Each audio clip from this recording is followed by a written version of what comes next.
Our men, his story.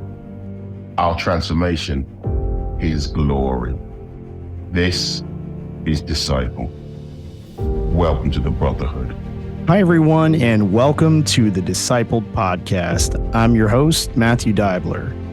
At Discipled, we are equipping men of God to walk boldly in the light and truth of God's word so that they can lead lives of ministry and mission and honor the call of the Great Commission. Tonight, I am joined by one of our men, Jonah Pulford. Jonah, would you like to say hello? Hey, Matt. Thanks for having me, man. Absolutely. Jonah, it's been a blessing getting to know you personally, and I'm just so thrilled that you're a part of our community at Discipled. You just bring incredible insight and wisdom, and, hearing bits and pieces of your testimony over the first couple of months that we've, been holding our Friday meetings. It's just been such a blessing. And I'm excited here to give you a platform to share your entire testimony and talk about the amazing work that God has done in your life. So we're going to go, pretty deep into it. And it's just going to be really impactful. So I don't know if we're going to get through this in one part. This may be a two-part kind of deal because there's a lot to unpack based upon, some of the conversations you and I have had, but just really excited to hear your story. We can tell a little bit of the background here because we've been attempting to pull this together for about a month, really. And Jonah and I have faced every obstacle that the enemy could throw in our path in trying to get this recording out. When we initially scheduled it, I had a child who got ill. We had to reschedule.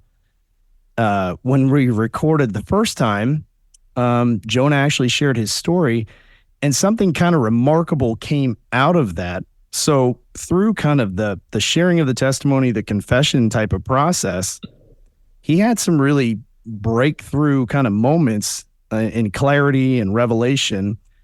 Maybe that's a good place to start. Jonah, why don't you tell us a little bit about what that experience was like and why it was kind of, the best idea for us to come back and revisit, because it seemed like, just the share initially, which never, of course, went public. It was just between you and I, but it opened the door to, again, a lot of clarity that you didn't have when we first sat down to record. Yeah. The telling of my testimony, the telling of my story,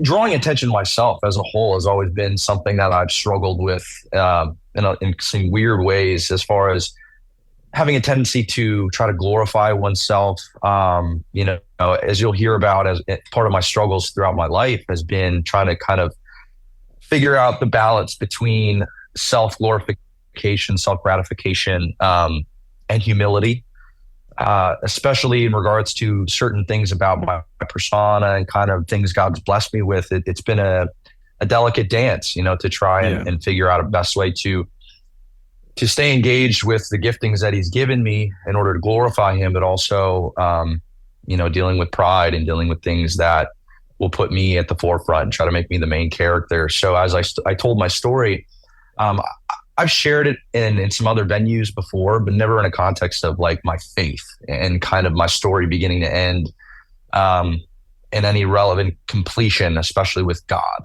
So as I did that this last time, it was very convicting to kind of listen to myself, talk about myself.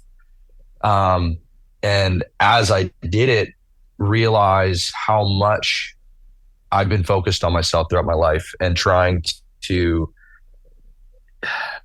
develop a relationship with him that's authentic, that I really want to glorify him. So as I got to the end of that process, it was as if the pressure that I had felt to kind of balance this whole thing out went away. It was almost like it was telling my testimony with a gun to my head that I had to glorify him, that I had to speak properly and say all the right things and utilize all this different mental capacity that I thought I had. And it just came out it felt very forward first it felt very complex and complicated and confusing. And really at the end of it, he was just like, just simplify it, make it about me and make it about what I've done in your life. Beautiful. And yeah, it's like a gun got taken away from my head. Yeah. Yeah. And I was just able to kind of bask in that. So, yeah. Yeah. And you know what you were referring to, kind of like pride and humility and those kinds of things. And I was curious, like, I wanted to see if you might be willing to open up a little bit about kind of how you got involved with our community, what your initial perception was of it, and how that potentially, you know, helped to steer you down a little bit of a different path as it relates to this testimony as well. You know, you and I came into each other's lives. You want to share a little bit about that story? Because that's kind of interesting too, how God made all of that happen. Yeah. So kind of a common thread in my life attached to some really unhealthy behavior was put there at the very beginning. And this kind of sense that I had to be somebody important, that I had to be somebody, right. Name your kind of modality of it. You know, I had to be rich or famous or, you know, invent something. It's really weird. You know, the way my family and my father kind of taught me, and just kind of almost a bloodline thing. I have a lot of very intelligent men in my family, you know, aeronautical engineers and nuclear reactor engine, you know, just crazy stuff. And so a lot of pressure to be somebody. There's high achieving, and then there's you have to like have your name etched in history. Yeah. It was just a lot of pressure, you know, more than one could bear. Right. So as I've gone through my life, especially trying to reconcile, you know, a calling to ministry, as I've kind of been called to, or felt as though I've been called to, as well as trying to navigate profession as a man, you know, and making money and making one's name and all that stuff. I found myself in a very precarious time in my life. I had just stepped away from a very, very lucrative job because of things that God had called me to, as well as things that I was on heels from, just a really messy situation. But one of those things was like, you know, you got to stop being a workaholic and you got to go, you know, make a name for the kingdom. You've got to step into your ministry, into your calling. So as I stepped away from work for a little bit, I kind of put the feelers out and was like, you know, God, where do you want me? How do you want me? How do you want to use me? Totally not ready to. It was all kind of driven by ego and fear and kind of this stick and carrot thing. But it's cool because my wife ended up working with somebody that you knew personally. You actually knew his brother, and right. And it was just a situation where, you know, a lot of it went. Me and my wife grew up in Pennsylvania, and we met in California, and then she knew this guy, and me and him knew each other, and then it all led me to your ministry, to your book, and to Discipled overall, where I reached out to you and was like, hey man, I don't know exactly what's going to come of this, but I feel led to ministry. I feel led to be used by God. And really what it ended up being is he wanted to use you and Discipled as a group to transform me and to lead me through one of the most healing and profound moments in my life, or at least one of the top, you know, 3 or 4. Yeah.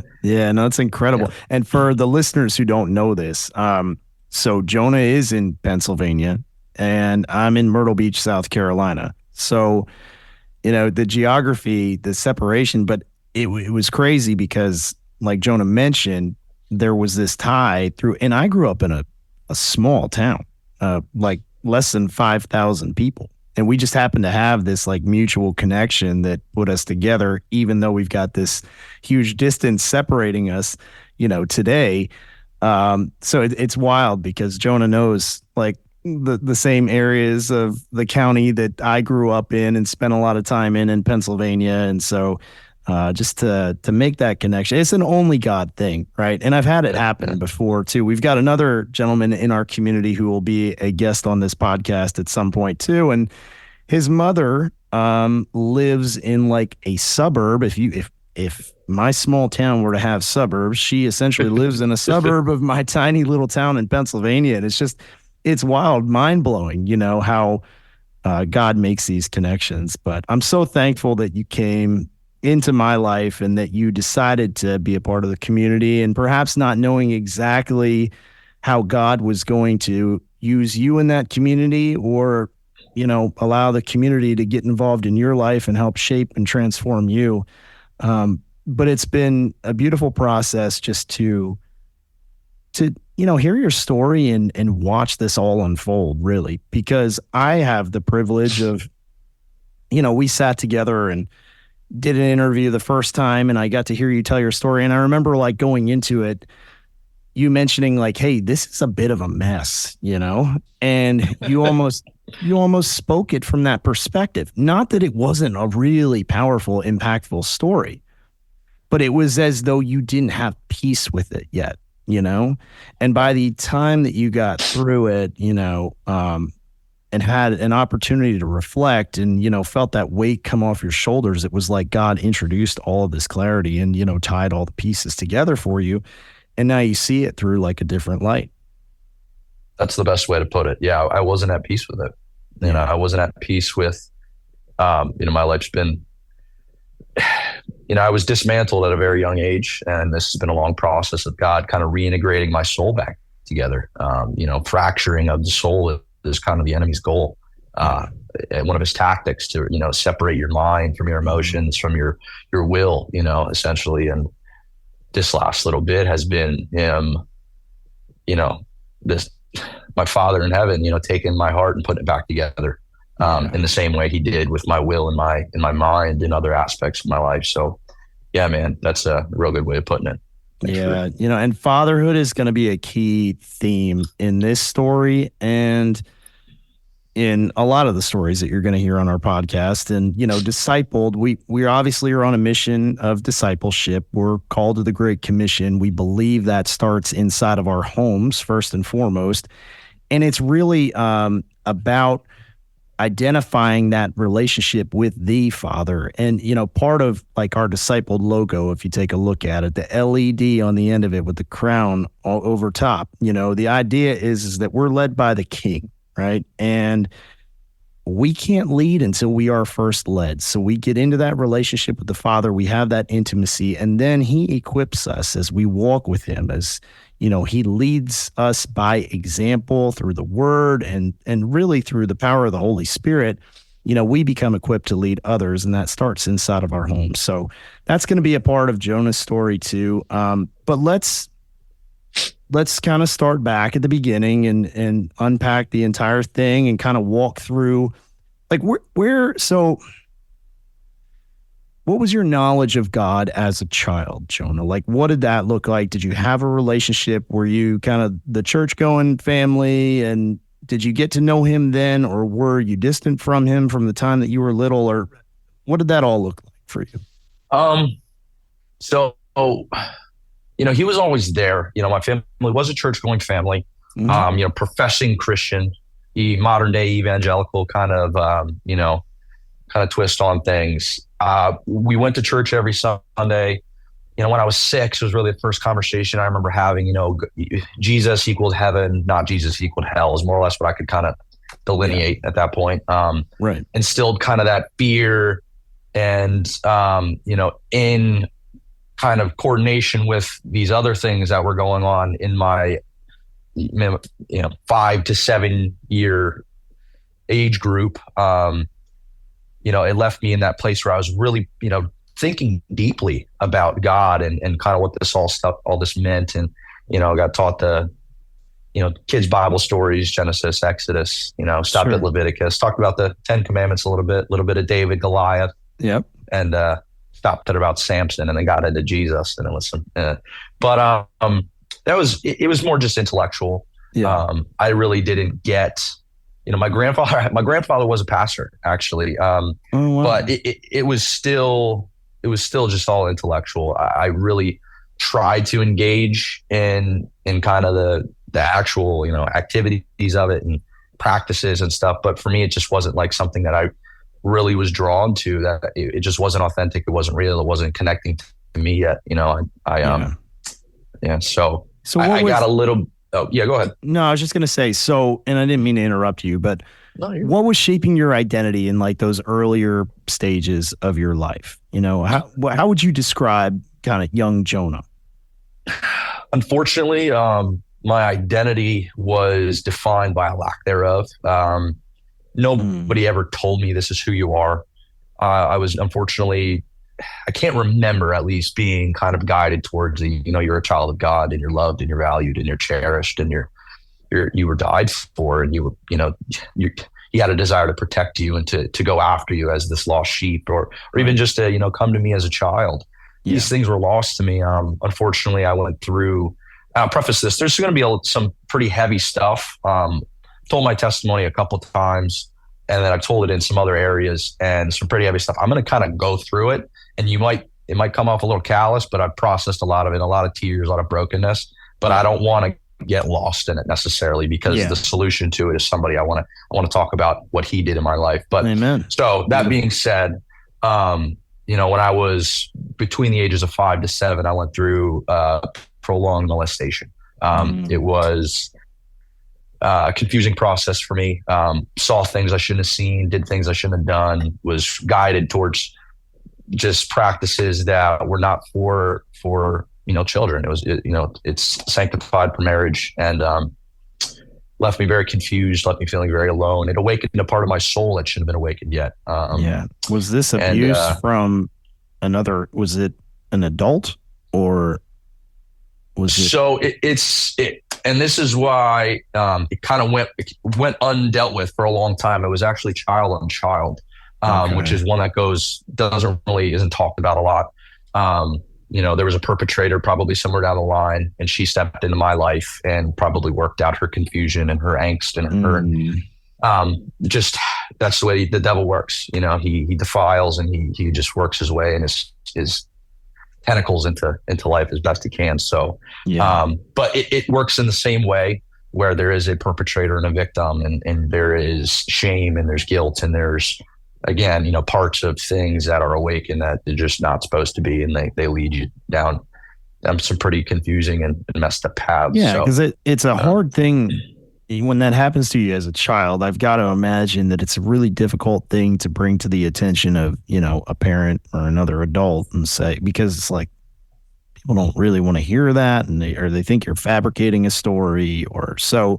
Mm-hmm. Did you have anybody that you could confide in about that, or was that something that you just kind of, swallowed? It was, by the end of it, throughout the whole process, it was kind of perceived and acknowledged by me that it was something that was only done in secret. It was always pull me to a room where nobody was, and there was always kind of that angst about it, behind something and then there was, events where it was pretty clear that it was, do not tell adults, this is not for them. Okay.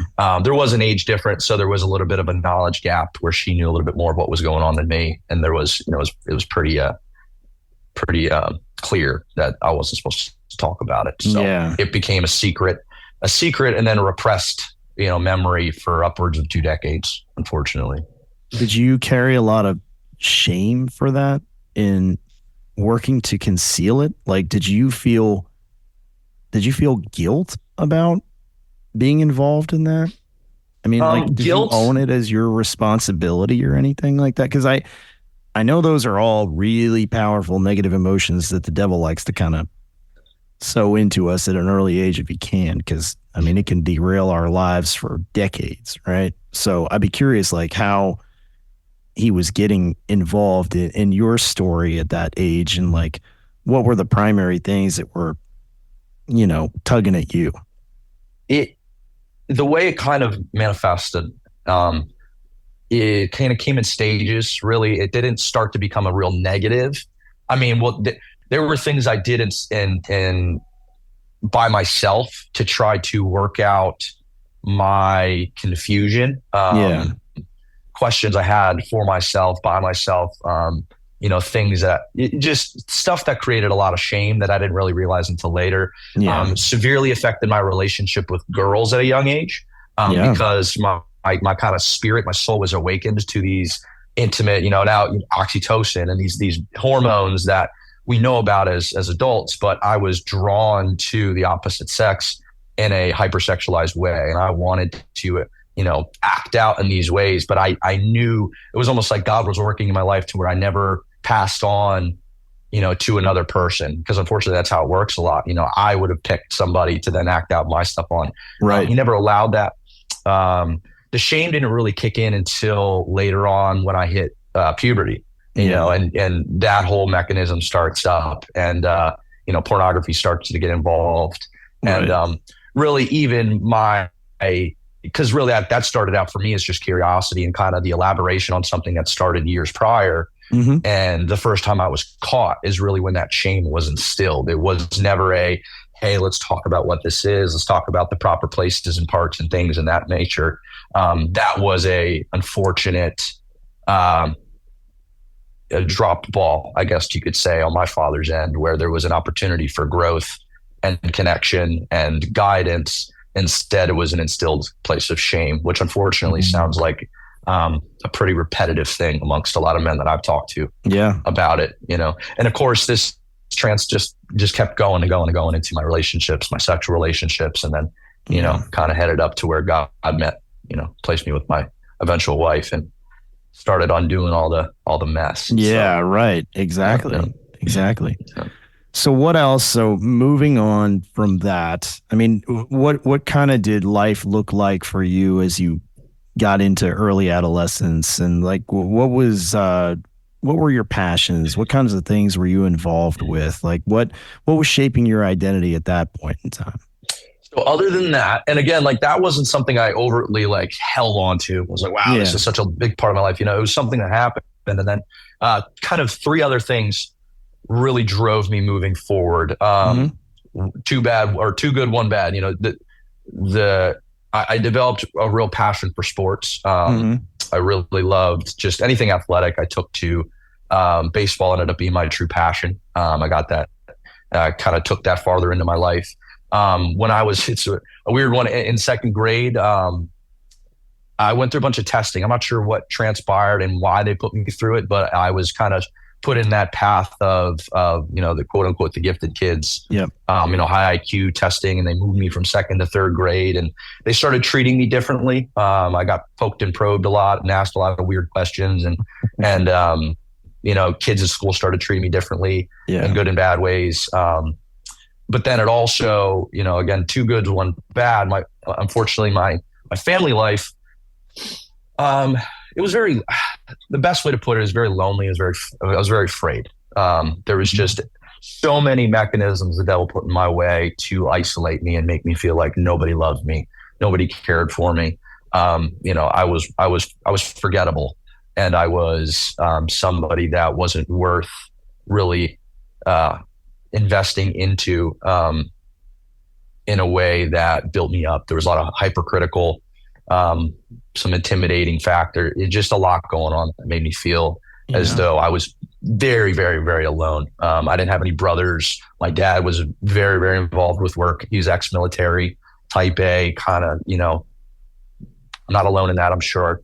Yeah. But overall alone. So this understanding of my kind of the first thing that provided value to me was something I latched onto. It's kind of where like I was saying earlier, this sense of greatness was thrust upon me. I needed to be something. And I was having these conversations at, again, second grade. So probably 8, 9, 10 years old, I'm being pushed into areas that I just wasn't ready for, intellectually speaking, the concepts that my father would put me through, and he was just a very high achieving individual. He was a nuclear engineer, again, submarine, ran a nuke submarine, wanted, fighter pilot dreams, like just hyper greatness achievement, and there's nothing to fault, it's like he just wanted the best for me. I was just pushed way too hard, way too fast. Okay. And it stuck. It became a proverbial gun to my head, unfortunately, that the enemy took, and he took that out of my father's hand. And that just led to so many problems. The anxiety that I felt as a young child was just unbearable. I was medicated and just trying to figure out I got sweaty armpits at 10 because I'm just, trying to figure out life, so.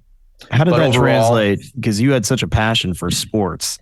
Did that affect you at all as you were kind of growing in athletics and your baseball career? Yeah, it worked for me and against me in a lot of ways. See, I can relate a lot to that. That's why I asked the question, because as an athlete, it was one of those things that drove me. But then ultimately it drove me kind of crazy because I got to the point where I just broke under the weight of all of the pressure that I was putting on myself. And I was just swallowing all this anxiety, for years actually. And then it just, at one point, just kind of snapped, and I decided I can't do this anymore. So that's why I asked the question. Exactly. It was a mess.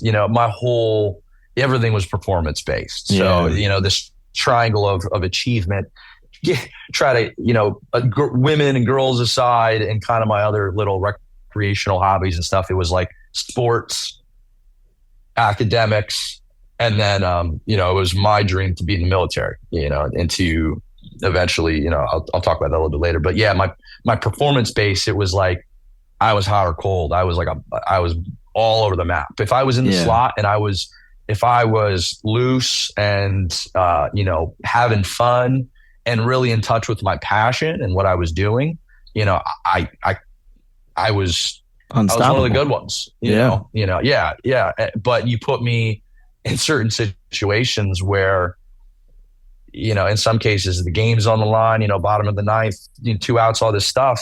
One game I'd hit the home run, and the next game I looked like I forgot how to play baseball. Yeah. So it was just, my mind was the devil's playground. Yeah. So, and it's very, very frustrating as somebody that wanted so badly to just achieve and perform and be in control. And really, I didn't have any, at that point, my desire to be great wasn't necessarily even for my own glorification. That came later. It was just I just wanted to make my dad proud. I just wanted to, even attached to my faith, I just wanted to not be a waste of life. I wanted to, with great power came great responsibility, type of a motto, so very frustrating. You mentioned, kind of an interest in a military pursuit or career at some point. So was that kind of something that you really desired, or was that kind of you wanted to just make dad proud and follow in his footsteps, or how did that all take shape? It's weird. I actually didn't. So when I didn't think about the military, it was a weird relationship, the whole concept of going into the military and wanting to be a soldier. The idea of it, I loved. I wanted to be the hero. I wanted to just, take up that mantle. There's nothing bad about it in my mind at that age. But at the same time, I did have some pretty rough conversations with my father growing up where, because of all this performance anxiety and all this mess, I was told things like, you're not going to make it. You're not mentally strong enough. You're not going to, that's just not for you. That road, you won't make it. However, when baseball did come along, and there was aptitude there and my grades, all this stuff, I started getting recruited by West Point. Wow. So in the mind of, most military families, if the academies start popping up, particularly West Point, people's ears perk up. Oh yeah. And it became realistic for me again. I kind of kept it on the low. I didn't really even tell anybody at my school or anybody in my life that I really wanted to do that. There was a couple things making it. I was hesitant. They were a dry campus, and I had started at that point to kind of delve into alcohol and a little bit of marijuana and just all that fun stuff. So I wanted all these things, but I didn't want to give up this stuff. Yeah. And my dad was supportive of the concept, but not supportive of me. It was just a mess. But overall, as I kind of processed it down the line when I grew up a little bit, after the fact, I was like, that was a huge dream for me, which played into when it all fell apart, about to get into it, it's why I fell apart so heavily. Yeah. It was one of the most devastating, profound kind of, fall apart moments / fall into place moments, that I went through. Right. All right. So tell us, what happened? How did it fall apart? I mean, it sounds like you were you were well on your way, right? Yeah, I pulled the letters out the other day. I had the kind of the path was in place. It was probably one of the more times in my adolescence I was at peace. I was just kind of in the zone. All my meds were properly evened out. That I've been going to. I was working out every day on the recruiting track junior year in that kind of anybody who's been looking at college sports, that sophomore, end of year, junior year kind of slot. And spring training junior year, I was tearing it up. I was, Florida spring training, and I hurt myself pretty good. And I compressed I subjected my hip when I was pitching, and basically tore or strained every lower back muscle that I had. Compressed my spine, and more or less felt like I was paralyzed for, I couldn't tie my shoes. I couldn't really do anything. So, whole baseball career was kind of thrown off. And, throw some girl issues in there, which was, again, just a byproduct of the whole mess. And I fell apart. The whole kind of the show unraveled, which for me I'd already been, again, delving into, the party scene and just trying to, the fit in type modality, and it just kind of pushed me right into, drugs and alcohol were there to catch me. And that was my next question. What does the falling apart look like at this stage of Jonah's life? So once I kind of, and again, for me, success is not just success. It has to be the highest level. Yeah. So for me, playing college baseball at West Point Academy was a version of Apex, a version of top of the top. Yep. So that goes away, and anything just wasn't good enough. So it was more or less to just drown it out, reaction. Yeah. Try to salvage what I could, but really I just gave up. I didn't know how to process it. I didn't know how to continue forward. The resilience, in a way, my father did kind of see that. He didn't know why I was in the state that I was, but I just didn't have any resilience. I really just drugs and alcohol it drowned it out. It numbed it out, made me forget about it. I went on. My behavior in school kind of completely fell apart. I didn't care about my grades anymore. Really, I didn't necessarily. I barely graduated. I still graduated with a really nice GPA and all this stuff, but by the end, my teachers were just like, dude, just go. Whatever the heck just happened. Cause I didn't trust anybody. I wasn't talking to anybody. I had one teacher that maybe cared, that I kind of trusted, but he knew that I was going on a dark path. And then with girls, that was almost an even worse of something that I really regret, and how I kind of fell apart in that light. I just, it's let me tell you, I can relate so much to that piece of your story. So, and it's kind of the performance, the anxiety around performing at an elite level and wanting nothing but the top echelon. So I had set that goal for myself. I started, at quarterback as a sophomore and had some early success and got some attention. And I think, probably got letters from 18, 20 Division I programs, did visits at places like Pittsburgh and Boston College and Purdue and Miami. And I had interest from a lot of programs, had preferred walk-on offers from Kentucky and Auburn and North Carolina. But my goal was always I got to go Division I. I want a full ride Division I. And I'm not stopping for anything less. And a lot of it for me was that I was kind of limited from a height perspective. And at that point in time, they all wanted the 6'4", 6'5" pro style quarterback, and I'm barely 6 feet tall. So, and I don't have legs like Michael Vick, so I'm not gifted in that way athletically that they can overlook my height. So I was getting interest from a lot of Division II and Division III schools and even 1AA at the time, which is FCS level now. Right. but I didn't want to hear it, man. I didn't want to spend any time on that. But it really was devastating to me. And I think that was one of the big factors as I watched some of that interest kind of pull away, like my senior year. I just ramped up my anxiety more and more and more. And it was so difficult to perform at a high level because I was putting so much pressure on myself. Ultimately then, and interesting because you got a California element to your story, but I ran out to California after I graduated high school and started to pursue a junior college career out there, thinking that that's the most fertile ground for transferring and, getting to the top level of college football. But that was the season when the anxiety ultimately broke me and I quit. So I can relate a whole lot to that piece of your story. But I wanted to get back to it. And so you do continue on, though, with baseball, at least for a short time. I mean, you do kind of the same routine as me, right? Like you take a smaller school. Tell us a little bit about that. Yeah. So college, I did.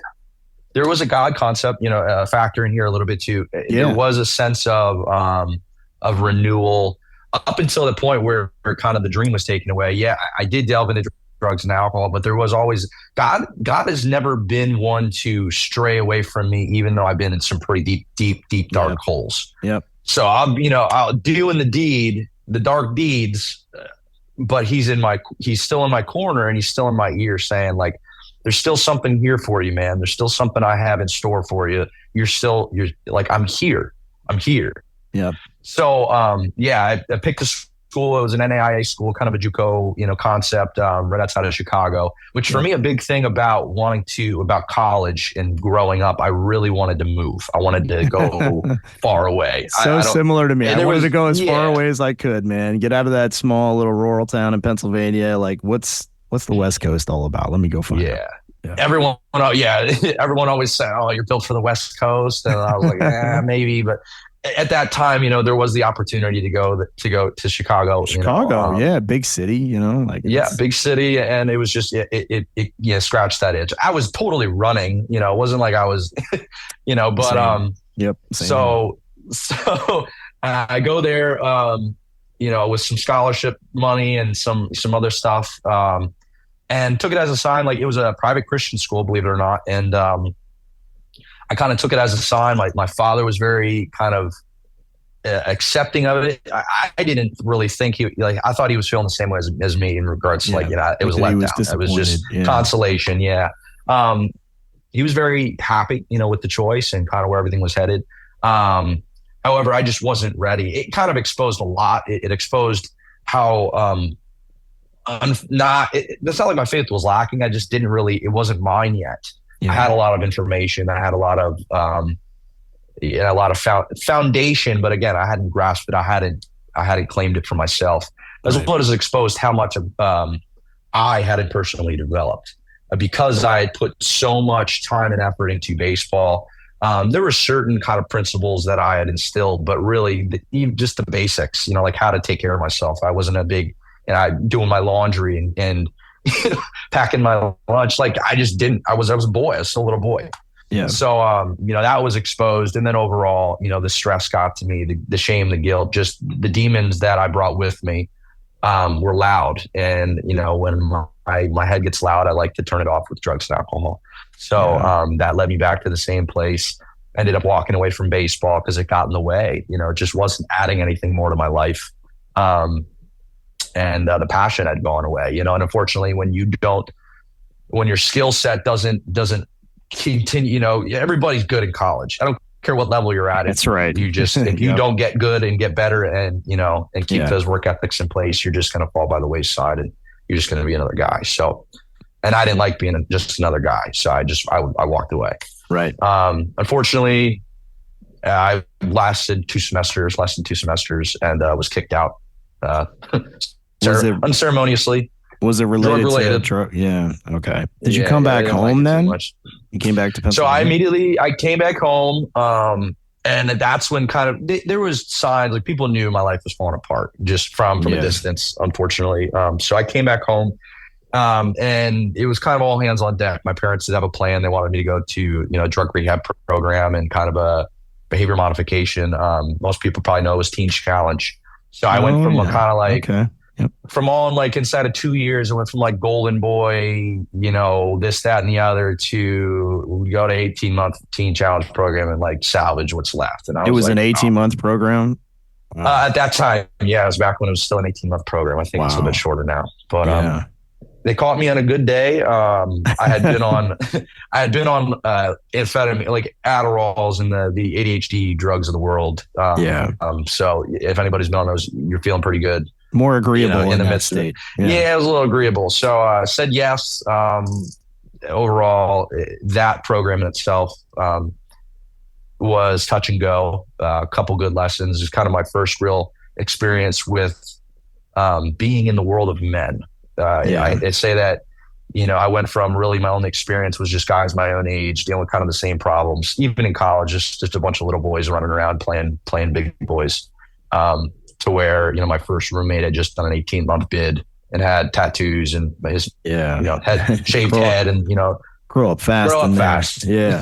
Well, what was because there's obviously the Christian foundation to Teen Challenge. So what was like the biblical, guidance that you received inside of that environment?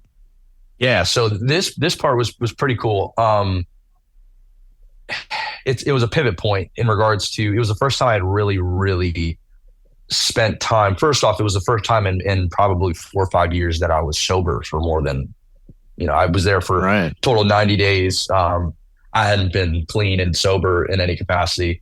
Even like I've been dipping tobacco and smoking cigarettes and all that stuff. So I was completely clear-headed for a while. And that was the first time that I had kind of as an adult taken a look at what my faith really looked like. They were the first time someone looked, oh, are you a Christian? I was like, yeah, I got baptized and, I said the prayer and did all this stuff. And like, then where's your fruit, man? Like you're doing this, you're doing this. Like, there were so many examples that, my heart was like, there was something in there, but like the outward fruits of my regenerate heart and a rebirth type process just wasn't there. Right. They introduced me to just concepts of like God's sovereignty and having to reconcile. I had been, it was fortunate to have experienced some pretty good counsel and a youth pastor that kind of introduced me to the proper gospel and like God's love and forgiveness. But it was the first time I was challenged to take a look at his sovereignty and God's wrath and his justice and his judgment and his perfection and his righteousness. Pretty heavy hitting stuff, right? They didn't shy away from the real truth. And best example is they said they bring you to Jeremiah 29:11 and talk about, God has all these plans for you and plan to prosper and blah, blah, blah. And I'm like, yeah, that's awesome. He's like, a couple chapters later, he's destroying Jerusalem and they're talking about the destruction of everything. So you read it, it was pretty graphic stuff, and God's wrath's nothing to be messed with. And, you can't spit in his face and you can't just completely disregard everything he says to do it. So I'm like, I'm trying to reconcile. Get your attention. And, yeah. And I'm like, you know what? But for me, it was intriguing. Yeah. It was frustrating, but it was intriguing because I was like, you're now speaking my language. Because even at that point, I had this brain that just wouldn't stop. Yeah. So really my faith on a purely intellectual level at that point had been just, what's the truth? Like, what is this thing? Like, cause at that point it was still my programming. Like I grew up in a Christian home and that's what I believed or what was told was true. So I was just kind of introducing myself or being introduced to what do you believe and why do you believe it? And what is it based on? And so, and you were kind of just scratching the surface on some of the softer topics of Christianity. And now it's like, you've always had this, from my perspective, it seems like you've always had this desire to go to greater depth in your faith journey. And so this gave you the introduction to that. It opened up some of those doors and, maybe sparked more curiosity. And so it was a really positive thing from that respect, right? Yeah. It was also the first time I was able to tap into a healthy portion of my masculinity too, because I was finally in a group of men who were men and they didn't shy away from speaking their mind and, just embracing who they were, because they, again, all walks of life, all races, nationalities, everyone kind of was trying to get the God thing. Not everybody was in there completely ready to embrace God, but it was also the first time where I was able to get mad. Like, I got mad at God for the first time, and like I remember yelling at the counselors there and being like, what is, like, but in a healthy way. It was the first time God kind of allowed me to act out almost like a teenager, like, but kind of tapping back into the stuff that I'd put away when the military stopped being an option. Like this part of me that was still untamed, and kind of angry.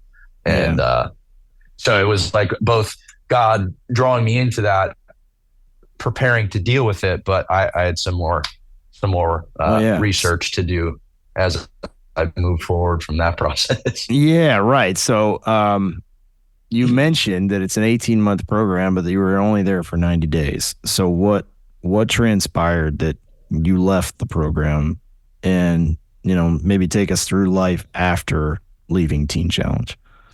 Yeah. So while I was there, again, my ego kept, so this is where, like I was just saying, my pride and my ego really kind of formed there. There was a lot of insecurity. There was a lot of, I kind of rested on my laurels, even going through high school and into college. My ego wasn't really that built. It was all built on sports and academics and stuff. Then kind of superficial, even like, I was a guy who got girls, right.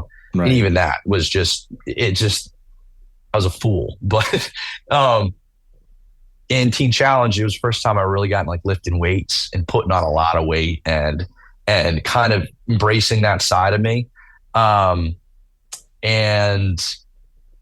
I remember getting in trouble, and they took away let me back up. So two things got me to want to leave. One, I was surrounded by people in Teen Challenge. It's a program, more specific for people who are really struggling with illicit drug use, heroin and methamphetamines and cocaine, crack cocaine, stuff that, I'd done some cocaine at that point, some other, non-marijuana and alcohol, but I hadn't really delved into, I didn't really know what heroin was or what, meth was or any of these things. So I was kind of in that mentality, like, I'm not that bad.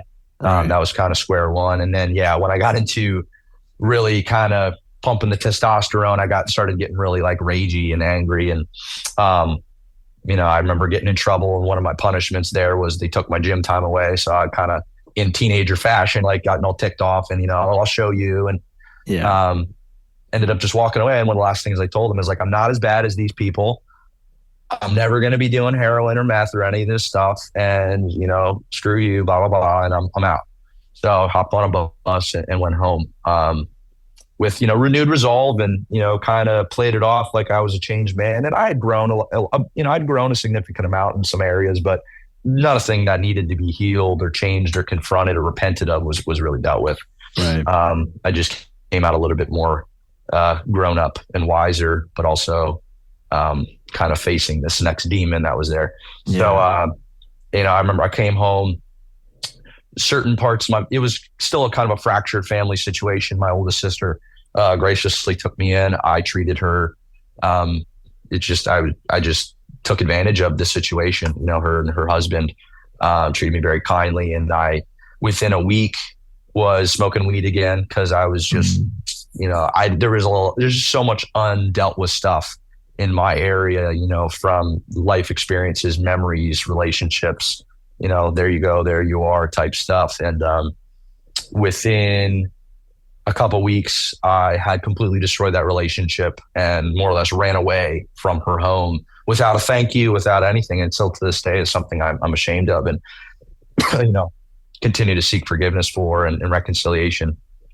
The kicker, though, unfortunately, is within a month of leaving, as I spoke to these men saying, I'll never be like you, I met a girl and she was already in active heroin use.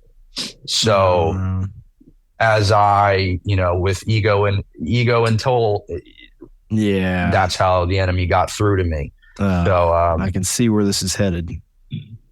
Yeah. So as I tried to rebuild my life, at this point, it wasn't really a rebuild type attempt. It was just kind of like, I'm just trying to make the best of it. Yeah, and, patch it back together and keep going.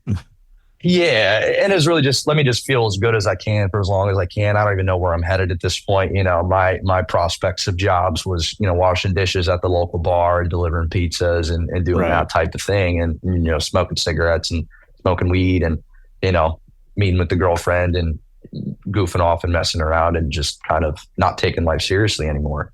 Yeah. And then after a while, this party leads to that party, leads to this headache, leads to this I don't feel good, leads to, hey, take this pill, snort this thing. And anybody who's gone down the opiate path, you do this thing multiple days in a row. And next thing you know, you can't remember a day where you didn't do it. And then you try to stop and it's got you by the neck. Wow. So within, 6 months or so of leaving Teen Challenge, saying I'll never do that, I was a full blown, strung out, heroin addict. Wow.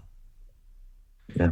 You know what, Jonah? This is probably a good stopping point for us because we're going to have to do 2 parts. I know there's a lot left to your story and a lot to speak about as it relates to, what leads up to your breakthrough and transformation through faith. And there's a whole lot of great stuff on the back end of that, but we still have more to cover in your story. And I think we're probably at a good spot, like I said, to take a pause. So why don't we do that? Listeners, we will be back with Jonah for a part 2.